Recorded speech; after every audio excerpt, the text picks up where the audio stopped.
This full moon day is the day Gautama, the Buddha, got enlightened. So he had never seen an old man in his life. What happened to that guy? Oh, he just died. One day he thought he will just take a drive in the middle of the night, like a thief. Then I said, right or left? 1800 different varieties of yoga. When he saw this, he was fully enlightened and the moon was shining. He opened his eyes, looked at them, smiled and said, a special Purnima or a special full moon day because it's called Buddha Purnima. This full moon day is the day Gautama, the Buddha, got enlightened. There are many aspects to his life. The most important aspect is that he is a Buddha. That's not his name. His name is Gautama Siddhartha, but he is a Buddha. Buddha means he transcended his intellect. Bu means buddhi, dha means dada. Buddhi means the intellect, dada means one who is above. One who is above his intellect is a Buddha. He tried many things in his life. He was a prince of a small princely state. Because some yogi predicted that this will either become a great emperor or become a great sage. When he made this prediction, the father got little excited. He did not want him to become a great sage, he wanted to become a great emperor. So he decided he will not expose him to… because he thought by being exposed to some suffering or misery, he may turn into a sage.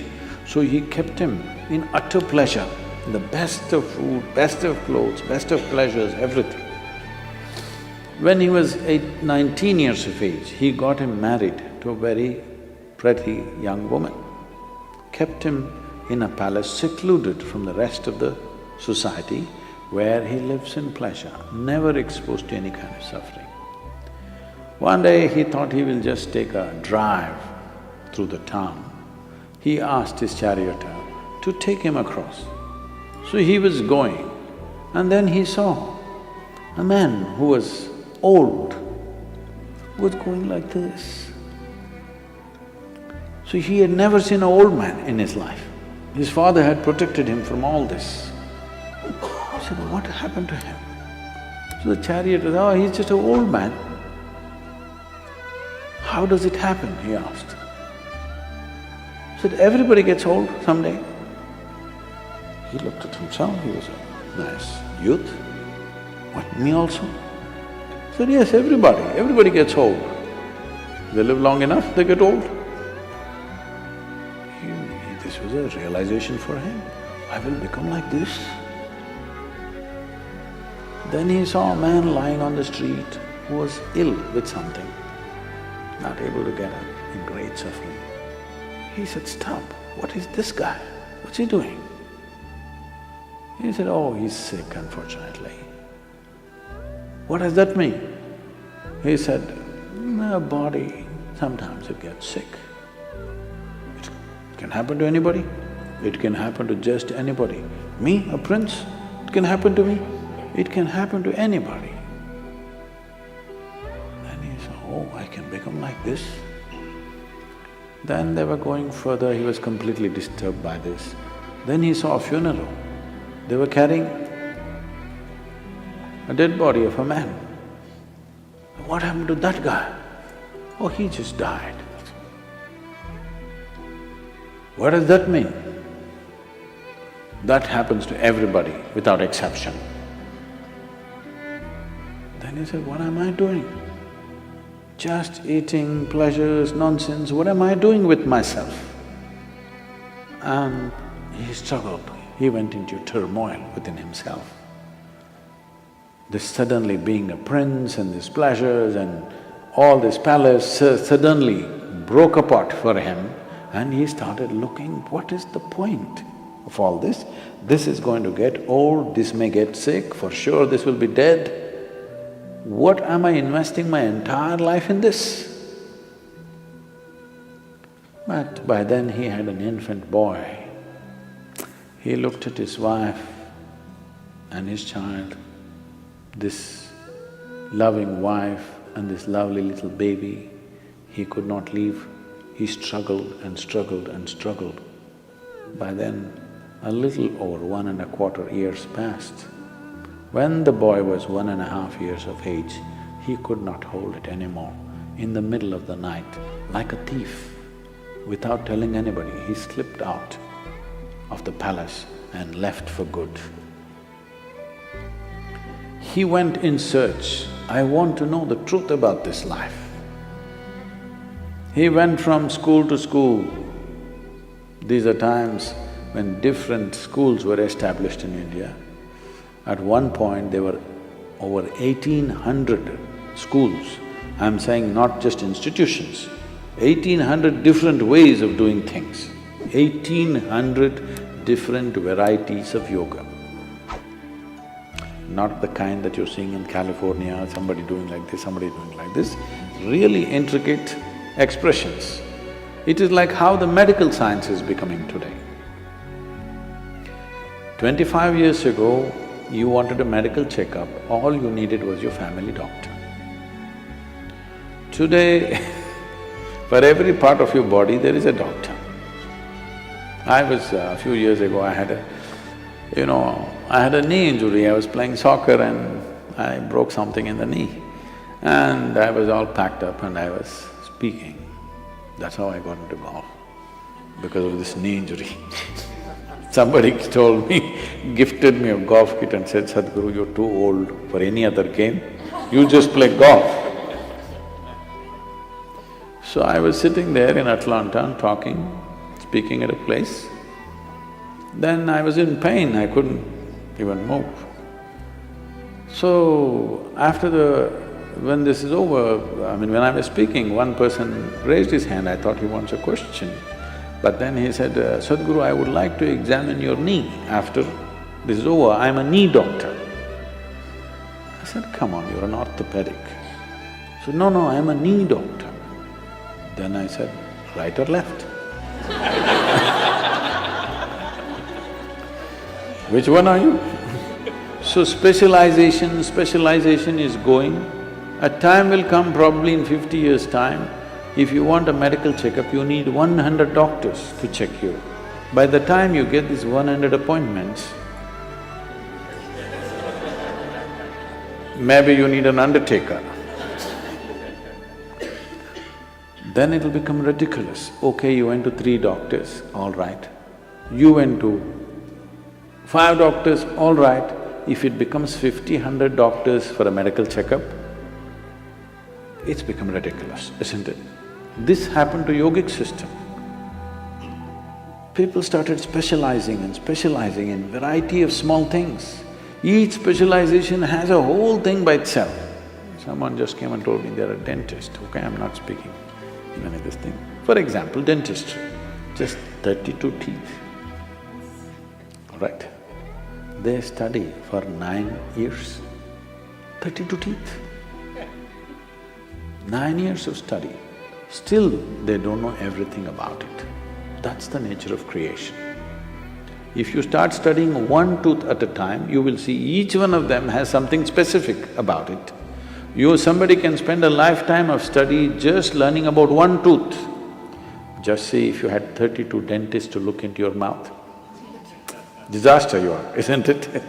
So as specialization happens, when it crosses a certain point, it'll become ridiculous. This happened to yoga. It crossed that point where 1,800 schools, different specializations of yoga happened.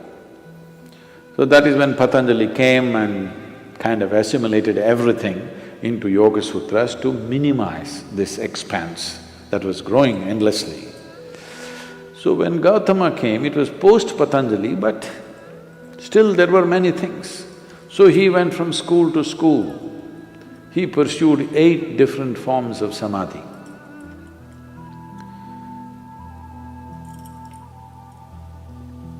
We're talking about samadhi, okay? He pursued 8 different forms of samadhi. He saw all of them were wonderful experiences, but still it did not liberate him. So in this condition, he was walking as a samana. There's a certain system of practice called as samanas. Their fundamental practice is this: they will never ask for food. You should not go in pursuit of food because they want to beat the fundamental instinct of survival. No matter what, you're always going in pursuit of food, please understand this. You may complicate it in so many ways, but fundamentally, you're talking so much about economy means you're just thinking about survival all the time, isn't it? Survival glorified, but still it is survival. So one fundamental sadhana for them is, you never pursue your instinct of survival. You simply keep going. So samanas used to just walk, never asking for food. But the culture was sensitive. If they saw a spiritual person walking, people will cook at home and run behind him and serve him wherever he is, because they know he will not ask for food. Today, if you become a samana, you will walk yourself to death.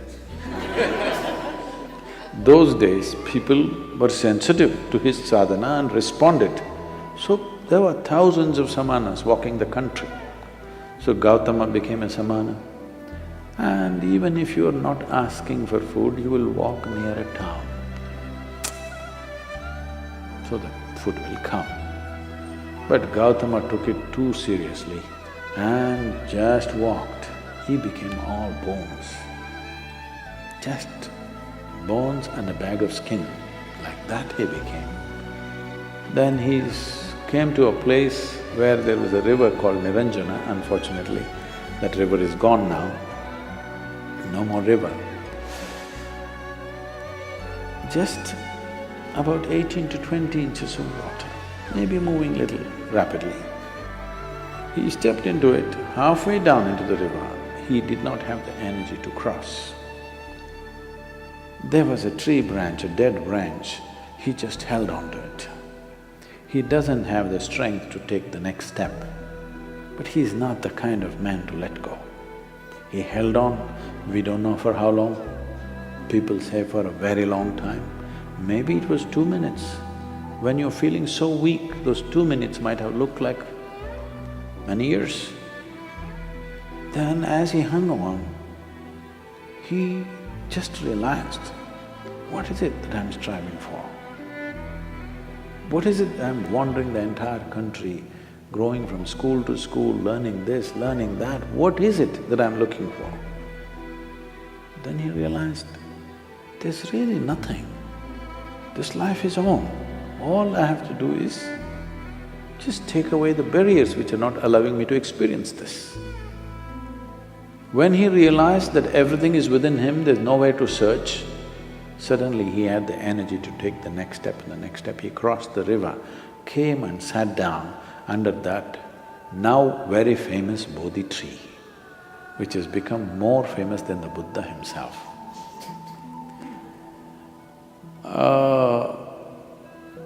A part of the tree, a remnant or a progeny of the tree still exists in Bodh Gaya. And he sat under the tree. It was this full moon night which is coming now. He sat there and he sat there with this determination. Either I must see the ultimate nature of my existence now, or I will sit here and die. I will not open my eyes till I know this. Once he made that resolve, because the only problem is there is no resolve. Every 2 minutes, your intentions are changing. If you are totally on, to know what is within you, how long should it take? It should happen in a moment, isn't it? Because there's no distance to travel. Time is a quantity which is necessary only when there is a distance to travel, isn't it? If there is no distance to travel, if I ask you, how long does it take for you to sit here? You're already sitting. It's already there. It doesn't take any time.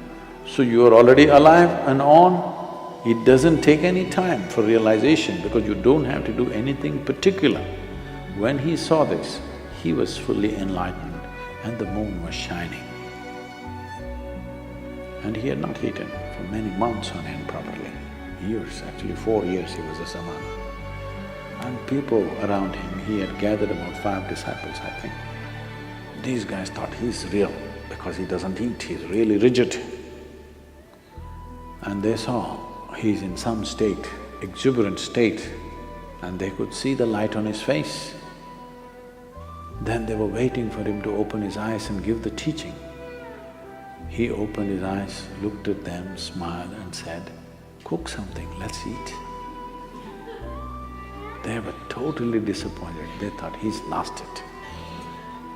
They walked with him for 4 to 8 years, when he had nothing but torture. When he got enlightened, they left him. Because they wanted to hear something severe. He said, "Cook something, let's eat. We've been wasting our time."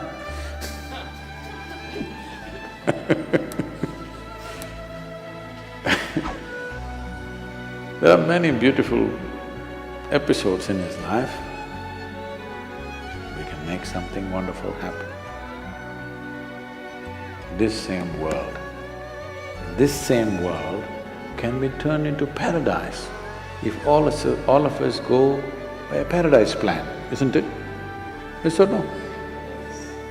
The question is only, do that, because between a possibility and a reality, there is a distance. Or do we have the courage and the commitment to walk the distance? That's all it is. Yes?